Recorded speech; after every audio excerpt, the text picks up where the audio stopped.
Un président français qui hausse le ton face aux forces de sécurité israéliennes, comme un air de déjà-vu hier dans la vieille ville de Jérusalem. Où Emmanuel Macron s'est agacé à l'entrée de l'église Sainte-Anne, territoire français. Le chef de l'État qui a mis ses pas dans ceux de Jacques Chirac. Alors, geste volontaire ou pas?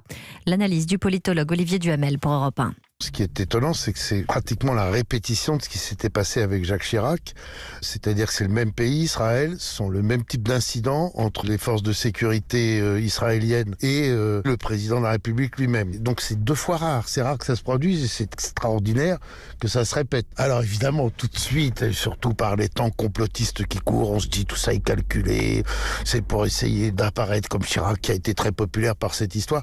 Ça n'a pas de sens. C'est un scénario qui aurait été trop compliqué à monter. En revanche, quand ça se produit, Emmanuel Macron, lui, à l'évidence, il se souvient de l'épisode Chirac et il réagit de façon analogue. Il sait qu'il va être comparé à Jacques Chirac et il sait qu'a priori, c'est pas négatif. Globalement, c'est quelque chose qui ne déplaît pas aux Français quand leur président de la République affirme comme ça son autorité. Donc je pense que beaucoup des sorties d'Emmanuel Macron lui ont fait du mal, chacun le sait. Celle-là ne peut pas lui en faire. L'analyse d'Olivier Duhamel que vous retrouvez chaque samedi entre 10h et 11h dans Mediapolis avec Catherine Ney. Aujourd'hui, la suite du déplacement d'Emmanuel Macron avec les commémorations du 75e anniversaire de la libération du camp d'Auschwitz-Birkenau.